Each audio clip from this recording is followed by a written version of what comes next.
to go back to something else you said. Was being black. Dr. Johnson, hold on a minute. The only crime they committed was being black, my brother. Okay, calm down. No, I'm calm. I'm very calm. No, calm down. Let's dialogue. But you said that the government... So when we're on the telephone, it may appear that I'm not calm, but I'm quite calm. I'm laying in my hotel bed, as a matter of fact, talking to you. Okay, let me ask. You said that the government doesn't... First, let me ask, who doesn't want you here? You said they don't want us here. Who doesn't want you here? The American social order, which includes the government as well as sympathizing whites, which includes the majority of them. And you don't have to take my opinion for it. There's been polls done for the past 50 years that clearly show that most white people would desire an America without black people. Are you telling me you don't know that? Is that not why we have segregation? I'm not aware of that. I'm not aware of that. Is that not why we have segregation? Let me ask you this. Is that not why most white people prefer to live with white folks? Is that not why most white people would prefer that their kids go to an all-white school? Are you telling me you don't understand white supremacy? I'm sure you're an intelligent black man. Please don't tell me you don't understand white supremacy exists in this country. Let me tell you why most white Americans and good black folks don't want to live with other black people, because they don't want to live in ghettos. They don't want to live in crime-ridden areas. They don't want to go to school. Let me finish. Yeah, I'll let you ask, but hold on. They don't want to go to schools in the urban area where your children's lives are at risk, or they are called white if they try to do well in school. Why would anybody with any common sense want to live in those types of environments? Okay. Well, first of all, I have to say this. With all respect, you are a sad case, my brother. What did I do? I mean, you totally identify with the enemies of your people. You have no compassion. What did I do? For your people. You are the reason that I became a psychologist, to help self-hating black people overcome their trauma. I mean, to hear you talk, it's a shame that we have black men like you who should be fighting for their people. I am fighting for my people. Protecting their integrity. Hold on, Dr. Johnson. Let me take a break. Hey, folks, welcome back. It is Manhood Hour every Wednesday, last hour of the day, rebuilding the family by rebuilding the man. I've spent the last 24 years rebuilding the family by rebuilding the man. I do love black people. I love black people. And I'm talking with Dr. Umar Johnson. He is a psychologist and Pan-Africanist. We're going to tell you how to get his book, how to get to his website, and all that good stuff in a minute. And the board is smoking here, so we are going to get to all of your calls. But, Doctor, before we go to the calls, I need to know three things that you said. Just kind of clarify for me. You said that we talked about how you said that white people don't go to the same school with blacks. They want to move away from the black communities and things like that. And I said, black people are doing it too. People like Jay-Z. You heard of Jay-Z, right? And Beyonce. Yes, and Beyonce, you heard of her, right? Yes, Beyonce. We have a sizable black bourgeoisie. We do have a black bourgeoisie. And you heard? Can be, let me just finish. You heard of Barack Obama and Michelle Obama, right? Yes, I have. They moved out. You heard of Oprah? Mm-hmm. She moved out. Are those black people racist against white folk? Are those black people racist against black people as well for moving out of those ghettos? Okay. Well, first of all, the people that you named represent an extremely small minority amongst the larger population of African Americans. Are they racist against blacks? Hold on. I'm going to answer the question. But it's important when we have conversations like this that we don't look for exceptions to the rule. We have to look at the conditions of the everyday black person. And the average black person isn't able to afford a lifestyle. That's not what I'm asking you. You're wasting my time here. Now, are they racist against blacks? Black people cannot be racist. They can only be victims or agents of racism, but they cannot be racist. So these black successful folks who move out, and don't let their children go to the inner city schools are not racist, but white people who move out of the ghettos are racist. Yes, in your opinion. In order to be a racist, you must belong to a group that has the power to exercise oppression against the other. Although Jay-Z and Oprah may be rich, they did not belong. Obama is the president. He has the power to. He is the president. But does he have the power to present racism toward others? Does he have the power to present racism towards others? President Obama is not a white male. And because he's not a white male, he cannot be racist. He can only be an agent of the racism. Oh, President Jesus. Obama is an agent of racism. Even Louis Farrakhan. Even Louis Farrakhan. Even Louis Farrakhan and what's that other racist guy name? The preacher? Jeremiah Wright Jr. Jeremiah Wright Jr. moved onto a golf course and got a fence around his home to keep away from the blacks. Is he racist? Really? Well, I haven't heard you mention Rush Limbaugh, what who about identified a racist, and I haven't heard you mention Billy Graham, who was also a racist. No, so you accuse white people moving out of the black communities because they were racist, and I say you're wrong about that. And I named all these black people. Do you know your history? I named these black people who move out. Even Snoop Dogg moved out. No. And you said they can't be a racist, so either you don't know what you're talking about, or you've been deceived. Do you know how ghettos were created? Ghettos were created between World War I and World War II. When black people came up during the Great Migration, white people fled the inner cities where they used to dominate and ran to the suburbs because they didn't want to live around black. Do you live in the inner city? Do you live in the inner cities? Yes, I do. Let me ask you this. Let me ask you this. No. We heard that crap. We heard that. No, Jay-Z, because you keep on oppressing the truth. Don't oppress the truth, my brother. If I'm allowing you to express yourself, and I don't have a problem. I know, but make yours short because you're going on too long. We're going to get some calls. No, I'm not going on long. It's only because I'm disagreeing with you and you want to dominate the conversation. No, you're taking too long.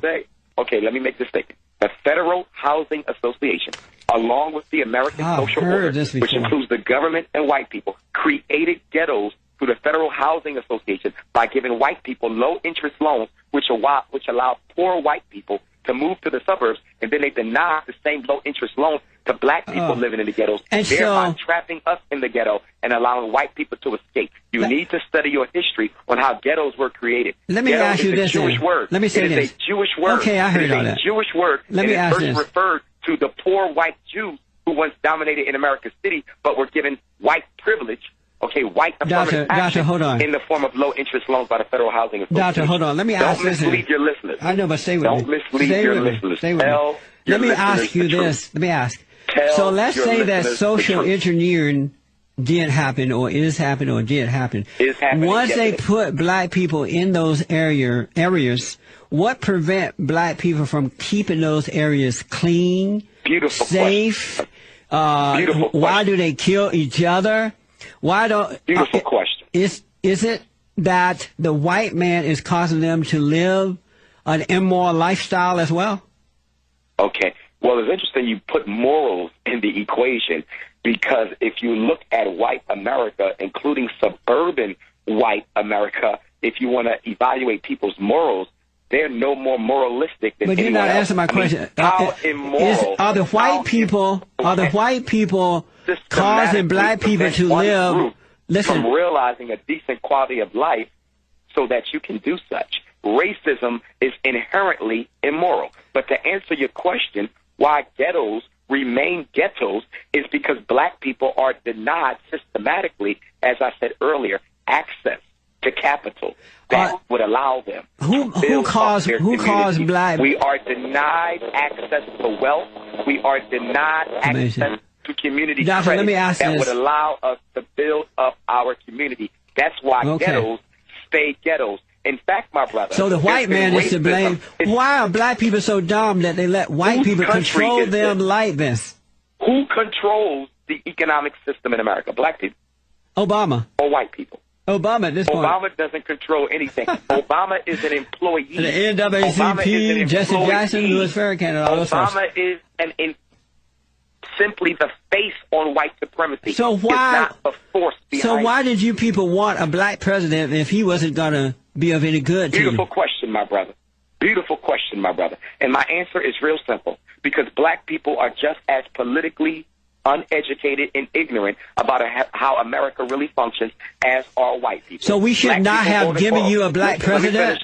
We should not have given you a black president? It was irrelevant. You've already had black presidents.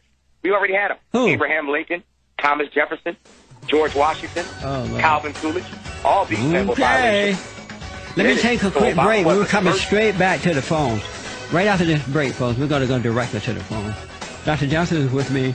Back in a moment. 888-775-3773. Dr. Umar Johnson is with me. And we're going to tell you how to get to his website here in a minute. But I want to get in some calls here.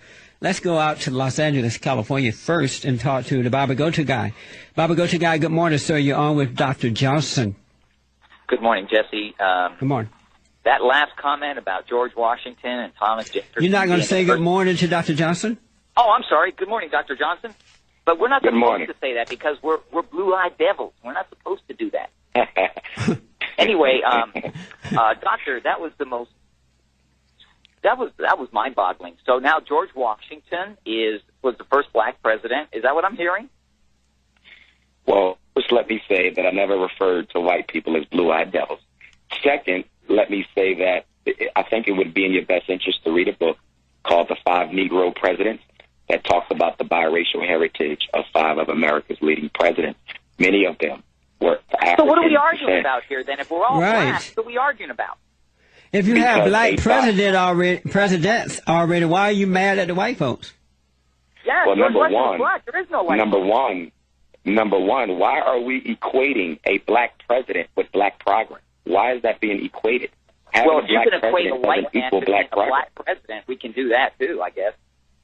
Wait, say that one more time. I didn't hear that. If you can equate a white man to being a black president, I guess we can do any kind of logic now. Well, let's be honest. A lot of white people in America, have some very strong African ancestry within their tree that they don't like to talk about. Well, that's right, my brother. So then there is no white people around. We're all black. No, not true. Not true. So what's the point? Not true. Because there's direct descendants of Africa, and there's indirect descendants about of as Africa. white as you can get. Now, if George Washington was black, as you say, then I don't know what we're arguing about here. Well, he was a biracial ancestry.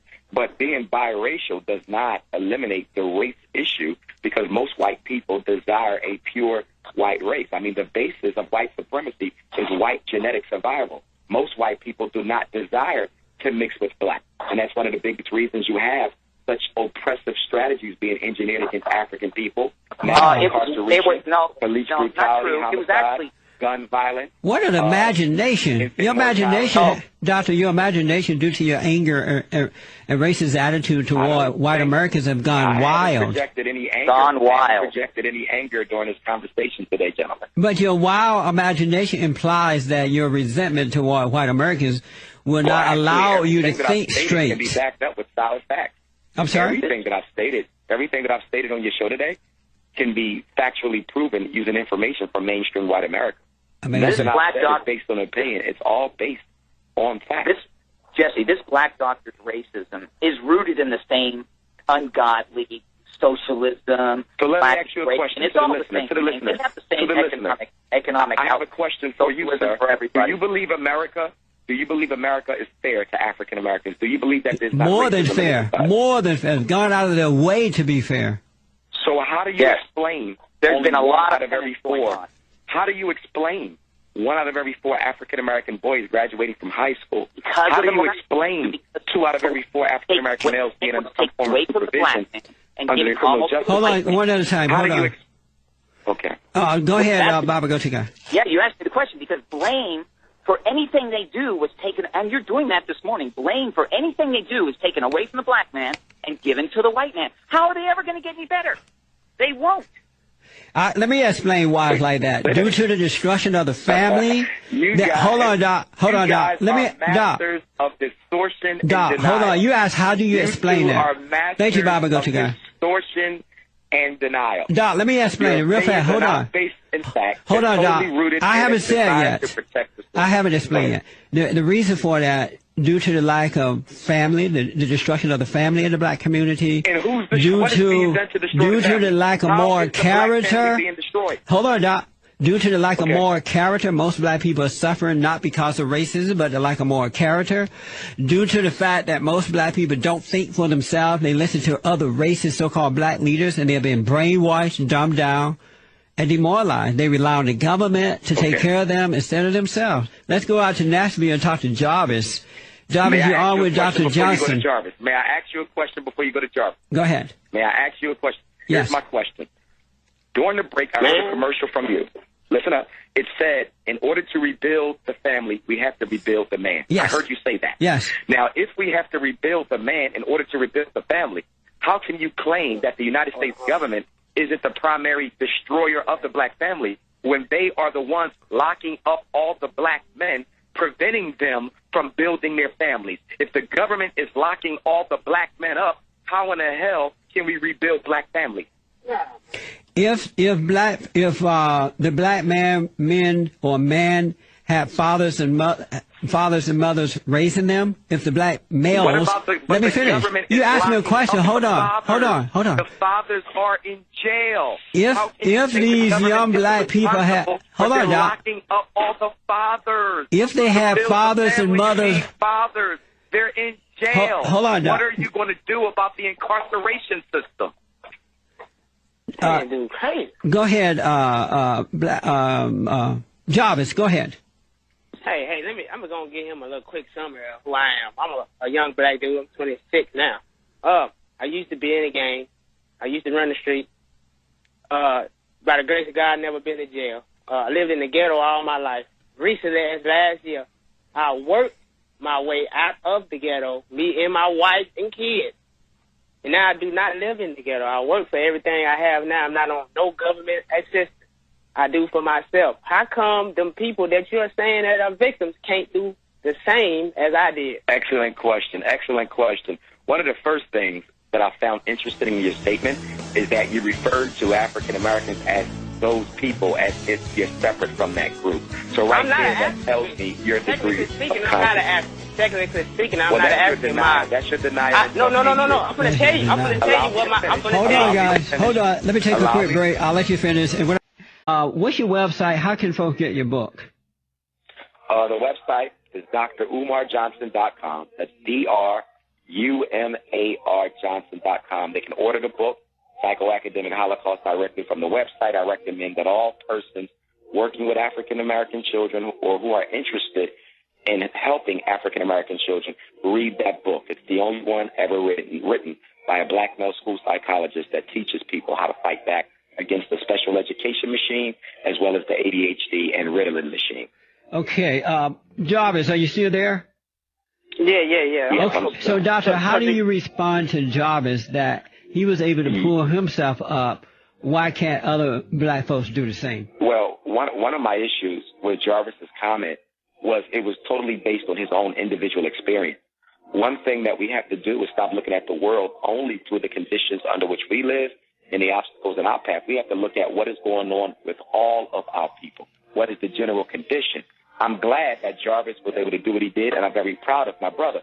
But it sounds like he was only interested in getting away from his people. As he said, I moved out the ghetto. I want to know why he didn't stay in the ghetto and help the other people in the ghetto move up. In other words, let me tell you why. Because number one, I got shot. Let me tell you, Doctor. Hold on. Because of time, Doctor. Hold on. Let me tell you. Look, I'm gonna tell you something right quick, man. Number one, I got shot by another black person. Number two, the crime is so heavy you can't even go around the corner without somebody breaking into somebody else's house or trying to kill somebody else for no particular reason. I'm not trying to get away from nobody. But where do those circumstances come from, Jarvis? Hold on, you hold on. You hold on. Listen to me. This is what happened. Real fast, y'all. You don't stay over there and raise kids in that kind of environment. My great-great-grandma came from communist Cuba, dog. You know what I'm saying? She told me what it's like. You get away from that crap. His community and improve it. No, a real black man would have stayed in his community. You know what? You're an idiot. That's what you are. That's what a real black man would have done. A real black man wouldn't have ran away from his people. Shut up, idiot. A real black man. I gotta go. Dr. Johnson, thank you so much for being with me. So we'll have you back. Thank you. Let's do it again sometime.